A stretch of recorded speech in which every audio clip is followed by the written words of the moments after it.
uphill paddling. In this specific segment, we're going to be observing Daryl going uphill paddling. And that's a technique that all of us use, but all it is really getting up and uphill an extreme section without falling over and with a minimal amount of energy used. Now over here you can see very, very carefully Daryl is adjusting and putting the bike where he wants it to go, because there's no point in him paddling and the front wheel going where it wants to go, because then he's just going to go into the wrong sections. So you can see here carefully, he keeps the front wheel very, very light most times. In actual fact, it almost creates a wheelie effect and then a bit of a pivot effect. The whole time the front wheel has to be light, and also in this specific technique, you'll notice his bum goes to the back quite a lot, and that is for a specific reason. That's to get traction on the back wheel. Look at that. If you look carefully, you will see he's okay, not there, because all he's doing is lifting it up with his legs over here. But as he goes further, look at that, bum on the back, and he uses short bursts of throttle, but a controlled throttle. He doesn't just spin. At no stage over here do you actually see any spinning, or any point where the tire is just spinning and creating a hole. You know, you get to the point where you realize and you can figure out where your tire is, and if it is spinning or digging a hole, or if you're actually going nowhere. And the whole time Daryl is totally active on the bike. Active on the bike, placing it where he wants it to go. Just watch carefully. Look how he actually angled it there. He almost went in a straight manner and then pulled it to the left. Now he's going uphill, so obviously gravity works for him. So by pulling on the bars to the left, it'll actually pull him to the left-hand side. He aligns the bike. He'll then get to a very, very steep. Now it doesn't look steep on camera, but it's quite a steep part of the incline. And there's a hole just before the rock, so he has to position his legs. Now that's a very, very important point as well. Now Daryl, tell us about that really, really seriously extreme climb that you just went up. Well, this climb is one of the most technical climbs in Rocka, and it's probably the best way to start training for something like an extreme enduro or the roof of Africa. You're going to come and do this stuff, and you're going to fall over. Like I took a wrong line, I lost traction, I lost my footing and I fell over. So, yeah, you know, if you are falling over, you mustn't feel bad about it. You get back on the bike and you go try it again, and you try and find out what you did wrong. 100%. That's extreme. Now those rocks, that's seriously extreme, guys. If you look at this, maybe the cameras don't do justice to it, but it's quite a serious climb, isn't it? And it's very dry. It's loose today. We're about 35 degrees here. The soil is very dry. There's not much traction. Yeah. The minute that gets onto a rock, you lose your drive. And it's very important here to use precise throttle and clutch control. Clutch control. I saw that. A hell of a lot of clutch control, eh? Guys must understand, on an enduro bike, the minute they start picking up wheel spin, yeah, is that's when they're scrubbing off. They're going nowhere. Yeah. Okay. 100%. Yeah. I'll tell you a little bit of a couple of tricks just now about momentum and rocking the bike and weighting your pegs. That makes all the difference in the world up a climb like this. I would appreciate that. Excellent. Thank you, sir. Descending. Now going downhill or down a rocky section, to me and perhaps most off-road riders, it is one of the most fearful and exhausting things to do. I personally would rather ride up than ride down. We're watching Daryl over here show us how it's done. Now guys, I would like to emphasize that Daryl is probably one of the top 10 extreme off-road riders, enduro riders shall I say, in the world. He has done all of them. He's proficient at it, he's natural at it. So what you're watching here is one of the best riders in the world do this. Now going into the actual descent itself, you'll notice Daryl is using his legs at different points and different balance points. When he puts his leg out there, that's not just to rest his leg. It's to pretty much line up where he's going and to balance himself for the next obstacle. You will notice, if you look, his foot is on the back brake, his hand is on the front brake. He lines himself up, and he also uses his legs to pretty much line up where the bike is going. In a little bit of a twisting of the body, he will move the front of the bike and then balance himself. Now guys, nobody's taking points for looking good in this type of extreme downhill. It's about getting down without falling. It's about getting down proficiently. And what you're watching here is really one of the top guys at it. And Daryl will be the first guy to tell you, you do it in one foul swoop. You do not stop and continue stopping the whole time to try and compose yourself or gather yourself. You do it straight away and try and do it in one segment, one one foul swoop. You start to get to bigger rocks, which we'll get to now. Now these do take a little bit of courage, because the natural fear of the Hupen is to go over the handlebars. For that point of going over the handlebars and crushing into the rocks, you will see that Daryl is always totally confident with his bum right on the back of the wheel most of the time. As the front wheel tips over a rock, he will make sure that his balancing is right towards the back. Because also what can happen is he can pretty much balance himself and make the descent a lot easier. There you have it. It's easy when you know how.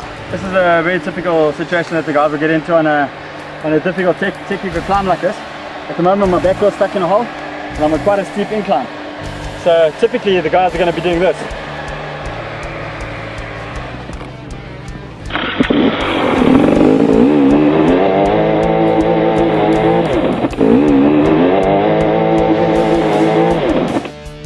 I'm busy spinning my wheel up and I'm not going anywhere, okay?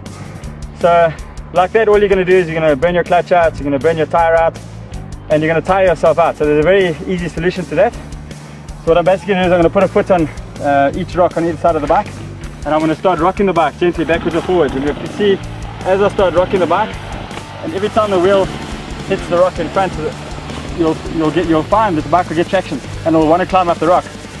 When the feeling's right for you, and let the clutch out, and you'll see it'll just roll up onto the top of the rock. Very, very simple.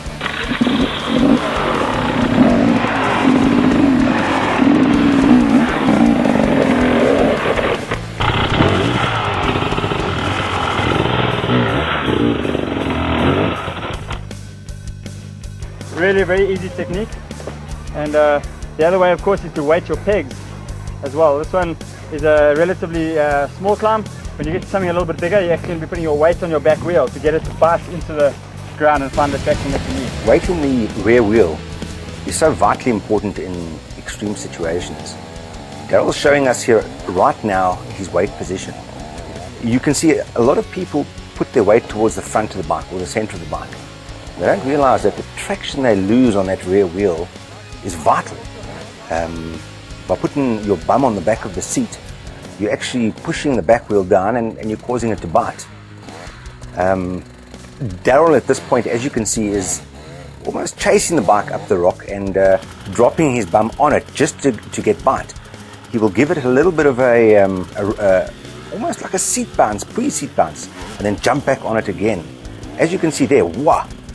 The whole time his weight is on the rear wheel.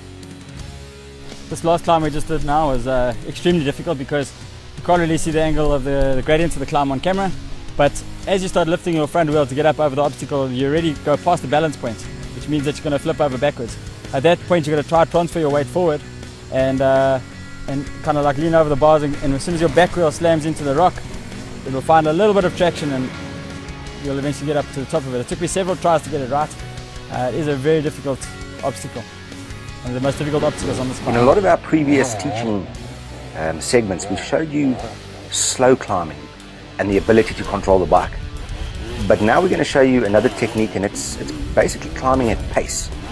Using momentum, using a little bit of pace, or a lot of pace, which will cause its own problems in that the back wheel will more than likely shoot up if you have a little step up or something like that.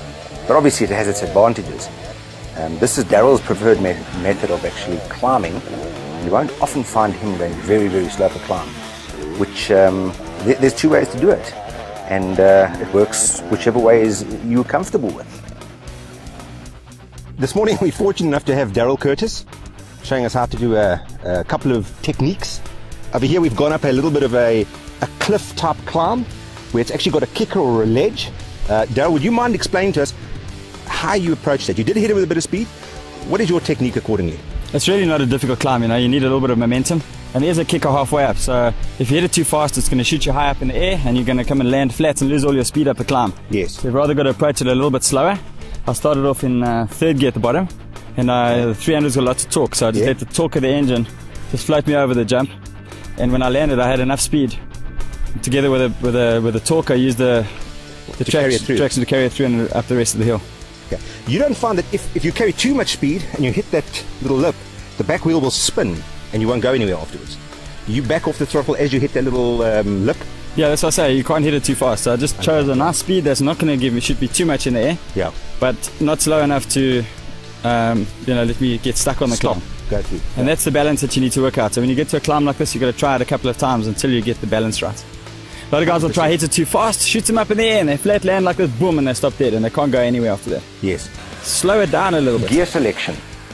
Gear selection is vitally important in an off-road ride, specifically a hill climb. Daryl is using first gear over here. Daryl doesn't really like first gear for this specific type of climb. He believes it gives too much drive and digs in. You can see he's not altogether comfortable with that first, and you can see it starts digging in on the softer stuff. It doesn't seem to be putting the power down. Now, we're going Daryl's preferred gear, which is second. Now, do bear in mind, he prefers a little bit more pace than I do, or the trials riders do. As you can see, it works beautifully for him, and he manages to get up everything with a bit more clutch. You can certainly hear the engine is working a little bit harder, but he's getting up the obstacle, and Momentum has got a certain amount of, well, let's put it this way, Momentum gets a lot of the credit for this, because he's just clutching it, and that's it. So as you can see back there, you know, you can still get up in first gear, yeah. But it's going to be a lot harder. 100%. Well, it was obvious. You battled over there to get up there in the first gear. So your second or third is much better gear. When you get to a really, really technical section of your ride, you would do yourself a good favor, or shall we say a good turn, by thinking when you ride. A lot of people don't really think when they ride. They just gas and try and get up that obstacle. As you can see here, I think the biggest thing you'll learn from Daryl's little turn over here is his thinking. He'll stop and think, okay, I didn't get that one quite right. Maybe there's a better option. Aha! You might see one around the rock or just around the corner. And you'll actually think about it and try the better option. A lot of times the guys just tend to, a lot of the guys I've ridden with in any case, they just tend to go up straight one line like a rock face similar to that, and they just lose all their energy and they use all their talent up in one little rock. Ride with your head. You can see over here, Daryl, you know, he's a proficient rider. He knows what he's doing, and you can see he's using his head. He's putting that front wheel where he wants it to go. Learning how to pivot, as you will hear Daryl talk about, is so vitally important to off-road riding. Often I'm riding with a bunch of friends, or we're just going on a little trail ride, and I tell you one thing, the amount of energy saved just by letting your bike pivot, just to pivot under you, to allow it to do a 180-degree turn without you getting off the bike, physically lifting the back wheel up and placing it where you want. It's unbelievable the amount of energy you save. And every single top rider, you will see, they know how to pivot on a path, pivot on a rock face, pivot on a rocky outcrop, just to put you in the right position, or to put the bike's wheel in the right position for your next angle of attack. It's really so pivotal in your riding ability.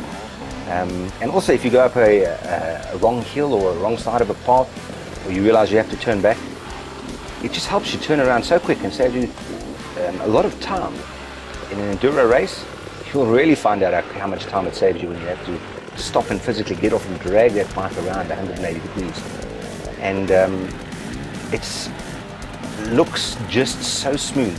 When the guys see you doing it, they'll say to him, this bloke knows how to ride. Because 90% of people are scared to do it. And it's such an easy, learnable task. Well, thanks very much for joining me today on Off-Road Fanatics. We're here at the Vault. We've had a great day's riding. And I hope you guys have learned a couple of things, like pivot turns we've just done. It's one of the best tricks that you can learn on a dirt bike. So practice your pivot turns. It's the easiest and quickest way to get around obstacles. And of course, you go the wrong way on the trail, you can just pick your bike up, pivot it around, and off you go again.